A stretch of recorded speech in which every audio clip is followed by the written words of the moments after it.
যাকে দেখে আমি হয়ে উঠেছিলাম জোনাকি থেকে জ্যোৎস্না, যার প্রেম পাওয়ার জন্য পৃথিবীর প্রেমে পড়া হলো না, জগৎকুল নাম দিল তার প্রেমিকা। তাকে দেখার পর চাঁদ, ফুল কিংবা প্রজাপতিকেও সুন্দর মনে হয়নি। তাকে ভালোবাসবো বলে অন্য কাউকে ভালোবাসিনি, তবে সে হয়নি আমার অর্ধাঙ্গিনী। আহ, কি ছিল তার মহিমা! জগৎকুল নাম দিয়েছিল তার প্রেমিকা। সে তো হারায়নি, বরং আমি হারিয়েছি আমায়। সে বলেছিল ভালোবেসে পাল্টে দেব তোমায়, বিচ্ছেদের জামানায়। আহা হা, এর বিপরীতে আমার মুখে সিগারেট আর কবিতাই মানায়। ভালোবেসে হারালাম আমায়। তাকে করা স্পর্শ অথবা তার করা ক্ষিপ্র চুম্বন যেন লেগে আছে আজও ঠোঁটের কোণে।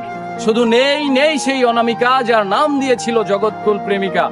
আমি শুনেছিলাম পৃথিবীর মানুষেরা চাইলে সবকিছুই হতে পারে, তাই আমি চাঁদ, সূর্য, মহাবিশ্ব চাইনি হতে, শুধু চেয়েছিলাম এক জনম তোমায় ভালোবেসে যেতে।